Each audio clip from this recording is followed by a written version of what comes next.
Hello everybody and welcome back to a brand new video on the channel, guys. So what I have for you guys today is episode number 26 of the Championship Roundup, guys. So if you've not seen this series before, let me briefly explain what it's all about. So every week, guys, I give you basically my analysis of each game which took place this weekend in the Championship, guys. But what I'm really interested to know is what you guys had to say. So leave a comment in the comments down below as to basically what you thought of your team's performance this weekend, because we had some pretty massive games going on this weekend. We had a lot of local derbies to go through, and we had a lot of games taking place at the top and bottom of the Championship, which could have a massive significance come the end of the season. And what I'd also like to know from you guys is, what do you think the result of the weekend was and the goal of the weekend as well? I'll be revealing what I thought they were at the end of the video, but I'd be very interested to know as to what you guys had to say about that. So just before we get into any of my analysis of this weekend's action, guys, I will include your comments on screen now. So if any of you guys did successfully manage to predict any of the scorelines taking place this weekend, I will include your comment on screen now. So fair play to everyone who did get a score prediction correct. I think this week I managed to get 2 score predictions correct. I managed to get both the Preston game right and the Ipswich against Norwich game right, that local derby. So getting 2 right from me, that's not too bad going this weekend. Getting 2 out of 12, not too bad from me. So fair play to everyone that got a score prediction correct. But apart from that, we'll just get into the matches. So our first game we had to talk about, guys, was one taking place on Friday night, and this was the one taking place at the bottom of the table between Burton Albion and Blackburn Rovers. Now, neither of these sides were able to take full advantage of playing each other, as it did end 1-1 in the end. Now, this was of course Tony Mowbray's first game in charge of Blackburn Rovers, and I've got to say, I thought they were very unlucky actually in this one not to win. They had a lot of possession in this game. They also created a lot of chances as well. And I think at the end of this game, Burton will probably taking the point, opposed to Blackburn, really, who, I mean, 3 points would have been massive for them in this game. I mean, it was quite crucial that Blackburn didn't lose this game, because if they were to go away to Burton and come away with nothing, that would really put them in a bad position for the rest of the season. Now, they are, of course, still in the relegation zone, but getting a point here, it could have been more from Blackburn, but there are encouraging signs to take from this, from Tony Mowbray's first performance. And into our next game, guys, we had a Midlands derby taking place, also taking place on Friday night. This one taking place between Wolves and Birmingham. Now, these two sides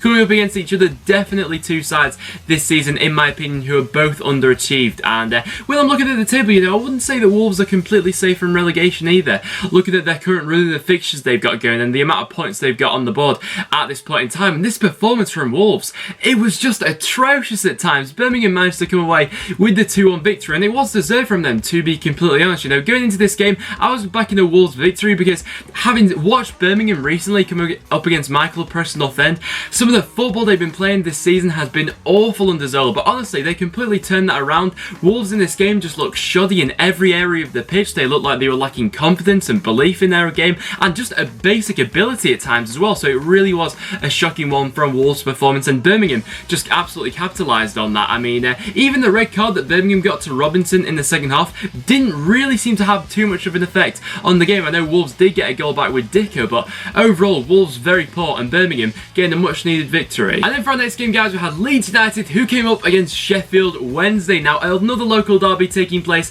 and this one taking place between two promotion chasers who are both sat in a playoff position, and Leeds managed to come away with a slim 1-0 victory over Sheffield Wednesday, thanks to Chris Wood popping up yet again with another goal. How crucial has Chris Wood been this season for Leeds United? He has been absolutely instrumental as to why they are in their current playoff position. But in terms of actually quality going forward, there wasn't actually too much on show in this game. I've got to say that I think each team between them only had like 1 or 2 shots on target in this one, so it really wasn't a great one for that. But Sheffield Wednesday, of course, will be ruining their massive opportunity missed in this one, with Jordan Rhodes missing a penalty. It was a good save from Rob Green, and I suppose that sort of tipped the balance of this game, really. After he missed that penalty, Sheffield Wednesday, like I said before, didn't really have anything else going forward in this game, and it's been something that it's a really frustrating one with Sheffield Wednesday, really, because when you do look through that squad, it is one of the best teams in the Championship. But so many occasions I feel like this season Sheffield Wednesday have come up and they've had this sort of like, I don't know, like narrow basic attempts at going forward, and it really is frustrating, because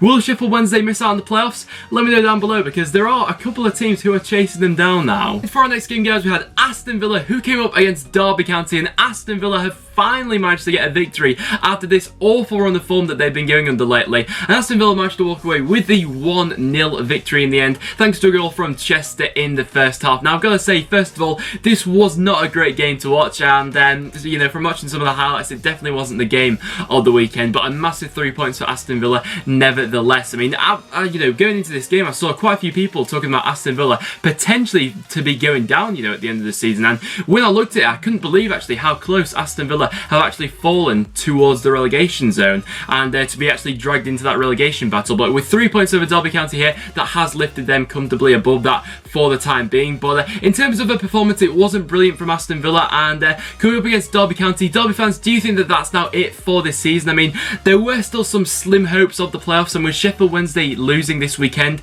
this was a big opportunity for Derby to go out and get all 3 points and to have that slight inkling that they could still get something at the end of the season. But with them losing to Aston Villa, I think it could be the season over now for Derby. I'd be very surprised if they were to sneak back into a playoff spot. But Derby were a little bit unfortunate in this game, it's got to be said. I think they had a very strong penalty appeal waved away in this one for a foul on Darren Bent it was, and a frustrating one for Derby, but honestly, it just weren't good enough again. And for our next game, guys, we had Barnsley, who were coming up against Huddersfield Town, and in the end, this Yorkshire derby managed to finish level with a 1-1 draw in the end. And going into this game, I was backing Huddersfield Town for a 1-0 victory, and to be honest, I wasn't actually too far away from actually getting that score prediction right, but Barnsley, of course, managed to come back in the second half. And in terms of how this game went as a general flow, I'd say that Huddersfield were quite unfortunate, really, not to go ahead and grab all 3 points. I think they crafted out quite a few opportunities, and Barnsley in the end probably quite lucky to hold on to actually get the point. And I think that Barnsley would have actually taken the point in this one as well, you know, considering how high flying Huddersfield have been this season. I don't think a point is a bad result for Barnsley at all. And I mean, Davis in this one in net for Barnsley had a terrific game for them. He was keeping them in this game. He came up with a numerous amount of saves to keep Barnsley in this game. And Huddersfield, a little bit of a frustrated one, really. I mean, I know there's a lot of people that with Newcastle dropping points this weekend as well, Huddersfield did have a chance there to close the gap on them even further, but with them drawing as well, that's helped Newcastle out a little bit in that. But honestly, I'd be surprised if Huddersfield were able to catch any of the top 2, but I do think they'll keep it close, but I just think they'll miss out on the top 2 come the end of the season. But the playoffs in itself for Huddersfield is a massive achievement. And then for our next game, guys, we have Brentford, who came up against Rotherham United, and in the end, this was a bit of a crazy match, I think it's fair to say. I mean, going into the 90th minute, Rotherham had pulled it back to 2-2, and this game looked to be ending towards a draw. And you know, a draw, no disrespect to Rotherham, but to be playing at home to Rotherham, a draw from Brentford's perspective would have been a very disappointing result in my opinion. But Jota it was who came to the rescue. He managed to bag 2 late goals in injury time, and Brentford in the end managed to walk away with a 4-2 victory. It was a hat-trick for him in the end, and he probably got the performance of the weekend, a fantastic one from him. And he has actually been fantastic for Brentford ever since he's come back from his loan from, I can't remember, it was somewhere in Spain, but since he's come back to Brentford, he is just a terrific player in the Championship, really. And Rotherham, I've got to feel sorry for them, really. I mean, they did put in a spirited performance. They were able to catch Brentford on the counter-attack a numerous amount of times, and Brentford looking a bit sloppy at the back, I think it's fair to say. But this season, Brentford fans, what do you think this season is all about now for you guys? Do you think it's all about getting a team solid and ready for next season? Because realistically, nothing will be able to achieve this season. But in terms of Rotherham, just nothing seems to be going their way at the moment. And then for our next game, guys, we had Cardiff City, who came up against Fulham, and in the end, this one managed to finish as a 2-2 draw. And honestly, it probably was the fair result in the end. I mean, it was both sides had chance in this game to actually go on and win it. So I think that both sides will have an inkling that, you know what, if only this, if only that,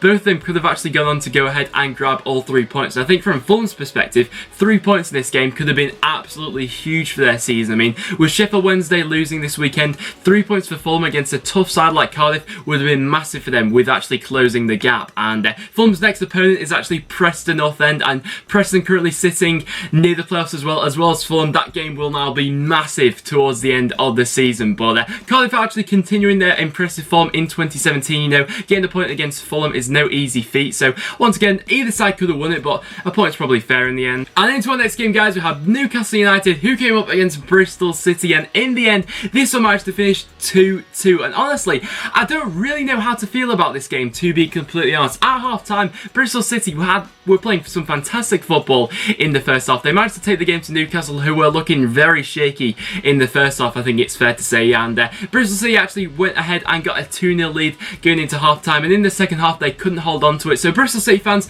what do you actually make of this game? Because I think going into it, the vast majority of Bristol City fans, I think pretty much any Bristol City fan would have taken a point away at Newcastle. But considering that you were 2-0 up again, I mean, we saw it not too long ago with you guys throwing away a 3-0 lead. Do you think that it's something like you're mentally weak or something like that, because you just can't seem to hold on to a lead when you have it? But a point against Newcastle isn't an easy feat at all. But Newcastle dropping points in this one, I think they will have been targeting this game against Bristol City, no disrespect to their fans, as a victory. And as they have failed to win this game, Brighton have gone back to the top of the table. So it's going to be a very interesting one. I'd love to know from you guys, who do you think will actually win the championship? Do you think it will be Newcastle, or do you think it will be Brighton, or maybe even Huddersfield? But if I'm going to call it right now, I still think Newcastle may just edge it, but it's going to be very close. And into our next game, guys, we have Preston North End, who came up against QPR, and in the end, this one managed to finish as a 2-1 victory to Preston. Now, QPR managed to take the lead in the first half in this game,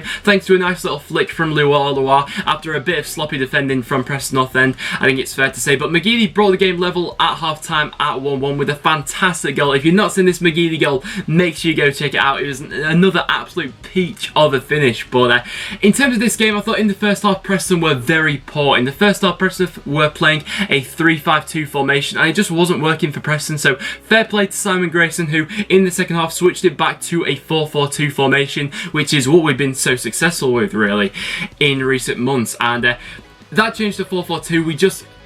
We took in a whole new dynamic really in the second half. In the first half, we looked very lethargic, very defensive, very negative. In the second half, it was a complete contrast to that, and QPR honestly couldn't live with us after that. And Jordan Hugo managed to go ahead and bag in the winner. And QPR did get a red card, which definitely didn't help them. Luke Freeman, in the end, managed to get sent off. Honestly, I wasn't too sure about the red card. He stepped on Tommy Spurt. Whether it was a stamp and he meant it or not, I'm not 100% convinced. I think it was a little bit harsh as a red card. But in terms of the Preston victory, honestly, it probably should have been more than 2-1. Preston had a lot of opportunities in the second half, but Preston now are only 6 points off the playoffs. So Preston fans, can we get the playoffs at the end of the season?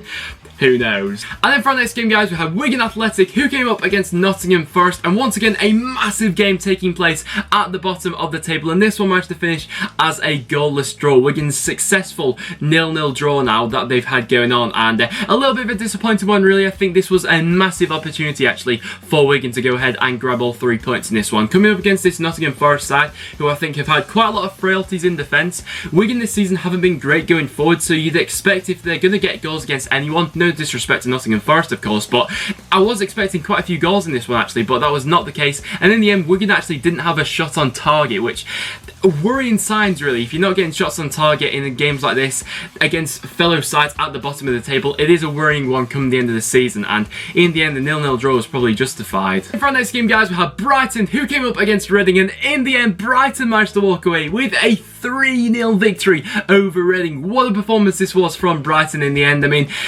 honestly, I think this could be the result of the weekend, to be completely honest. I mean, we've had quite a few people questioning Brighton lately. They've had a little bit of a stutter in their form recently, and quite a lot of people have been questioning whether they'll actually bottle it again this season, and Huddersfield will pip them to second or first place, and they'll miss out on automatics. But coming up against this Reading side, this was a real test of their character, and they more than came through it in this one. I mean, goals from Baldock, Murray, and Knockout in this one were more than enough to see off this Reading side, who, honestly, Reading were very disappointing in this game. I think it's very fair to say. I mean, defensively, they didn't look at it, and going forward as well, they couldn't really offer that edge which we've associated Reading with for times this season. And I mean, Reading's next 5 fixtures doesn't actually look too kind to them. Their next 5 fixtures, they face are Wolves, Newcastle, Preston, Sheffield Wednesday, and Leeds United. So their next 5 games could be season defining for Reading. And then for our last game, guys, the East Anglian derby taking place on Sunday, guys, and this one managed to finish all square in the end and finished as a 1-1 1-1 draw, and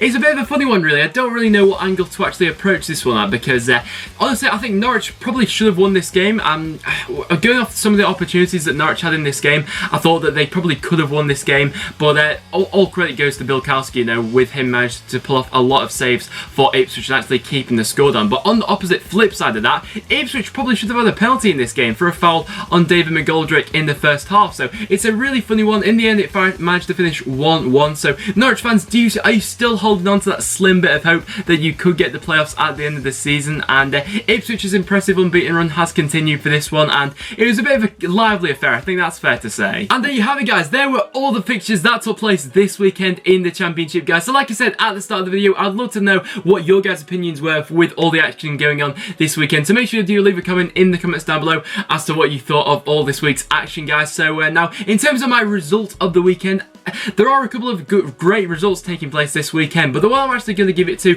I'm going to give it to Brighton for going ahead and beating fellow promotion chasers Reading by 3-0. I mean, that victory for Brighton has taken them to the top of the Championship, a point above Newcastle now, and with quite a few people questioning Brighton lately, this result was just massive for them in my opinion. And then for the goal of the weekend, I'm going to go ahead and give it to a Preston player. I'm going to give it to Aiden McGeady. It was a fantastic goal, a really good solo effort. He sort of jinxed past two players, does a bit of a step over, then kills it into the back of the net. It was a fantastic effort from Aiden McGeady, and honestly, if Preston are able to keep hold of him next season, we could really go places with him, because he has just been an absolute revolution for Preston. He's been absolutely insane for us, and I just love watching him week in, week out. So there you have it, guys. That will wrap it up for this episode of the Championship Roundup, guys. So if you have enjoyed, make sure you leave a like. It is always massively appreciated. As well as that, make sure you check out all the other links in the description down below. Make sure you subscribe around here for regular Championship content. And make sure you drop me a follow on Twitter as well, as I always tweet before I upload a video.